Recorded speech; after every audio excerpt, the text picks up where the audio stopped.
Thank you for kind introduction, and sorry for not attending in person. This is the uh, uh, case presentation with the failed aborted cases. The first case is first valve failed case due to migration into right ventricle. Um, so this patient, 20-year-old male, and already underwent 2 times of operation.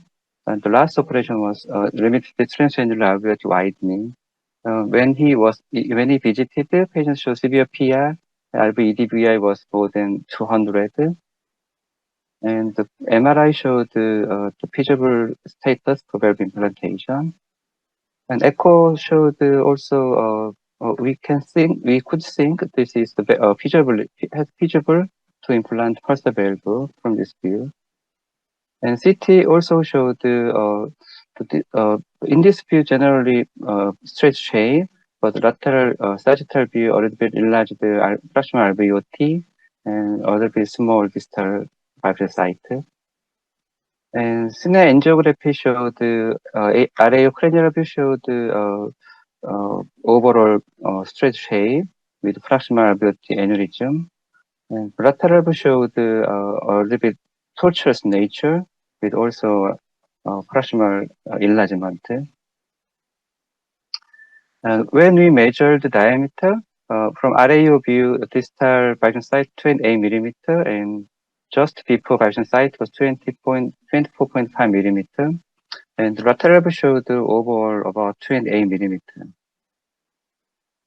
And balloon sizing showed RAO view about 25, 28 millimeter overall, and lateral view a little bit bigger than AP view. So, what size pulse valve should be chosen at the time from this AP and lateral measurement? This case was done 3 years ago, so I cannot remember exactly why we decided, but at the time we decided 28 millimeter diameter for this patient. And so this is the process for implantation. So this is positioning angiography during after valve catheter introduction. So is it good position to start distal flaring?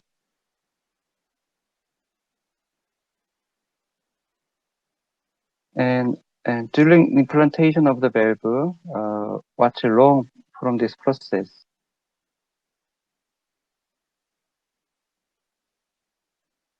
The distal flaring, the pulling the lever status was so fast. So because distal part is not fully dilated, after pulling the lever, valve slip down a little bit. So our original valve anchoring point was should be deeper like this, but valve migrate down to alveoli about 2 centimeter down. So this is very unstable position in alveoli area like this. So during the little movement of delivery cable, the valve can be slipped down in the RV area like this. So valve was located like this at the time from the CT image. So the actually stable vital sign was shown, but open surgery was inevitable. So surgical PPR was done with Hancock 27 millimeter and RV aneurysm resection at the time. So what's a wrong decision for this patient? The size pulse valve should be selected more than 30 millimeter at the time, and the starting point of pulse valve should be a deeper distal biopsy site in this patient, like this. And pulling the lever should be more slowly.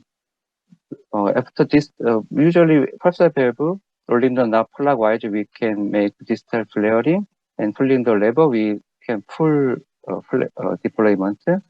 But if this is a different patient, the distal part flared very well. Pulling the levers abruptly, no problem. But distal part less flared, the pulling the lever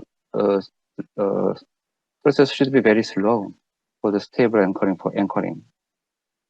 And same similar case happened in other country. This case was done in the reverse terminal shape. So the ideal landing zone was around here, but for this patient valve was implanted in upper position than best landing zone. So by during the retrieval of the valve delivery cable, pulsar valve go up in the dilated main PA. So they did surgical fixation. They relocated the valve position a little bit down and fixed by suture. So this is the limitation of pulsar valve. The unloaded at loaded status, the total length of the pulsar valve is less than 5 centimeter, but after full deployment, total length shortened by maximum 38 millimeter. So always consider the shortening after deployment. So decide the anchoring point, starting point of flaring always, and only 4 millimeter flaring at both sides. So to compare with other self-expandable valve, a little bit compact shape. The anchoring point height is too short. Device can have a risk of device migration embolization. So this is the main limitation. So to avoid this complication, a proper valve size is very important for step anchoring. So we recommend 2 or 4 millimeter larger valve than narrowest area, or 2 millimeter larger valve than over main P diameter. But if you have some worry about valve migration, oversizing is no issue. So oversizing can be done always. And as all of you know, the main PA quite dynamic and versatile. So every single image cannot tell the true main PA diameter. So I usually decide the main PA shape at the pressure day using main PA angiography and balloon sizing. So pressure day, we should decide where is the anchoring point according to the each main PA shape. And this second case is failed case of melody valve implantation. This 19-year-old male had TOF with absent pulmonary vein syndrome. And before 11 years old, the patient underwent 7 times of RBPA contour change. And last operation was around 10 years ago. And the valve was aortic allograft 90 millimeter. Because of high risk surgical candidate, surgeon did not want to operation again. So we decided to try melody implantation. So baseline CT image showed the right femoral vein could not be seen, and left very small left femoral vein only with abnormal cause, and the MPA shape showed heavy calcification in the RBPA conduit area and left pulmonary artery, and because of absent pulmonary syndrome nature, quite dilated proximal main PA with a small distal branch PA. Difficult to anchor in the wire positioning. So before the procedure, I have several concerns. The melody ensemble sheets could be introduced from femoral vein, and this sheets could be introduced into the calcified conduit area. And can we make a good wire anchoring in the branch PA for the support? So at the pressure day, the vein caused too many curves to the main PA alveoli, like this curve. So it's very difficult to introduce the catheter delivery cable. And the main PA angiography showed like this vein course and quite dilated proximal branch PA and distal pulmonary very sparse. So anyway, femoral melody ensemble can be introduced femoral vein, but it was very difficult to introduce in the conduit area. Before introduction, I dilated with the atlas balloon several times, but quite difficult to introduce this carrot and the system into this area. So So from this case, I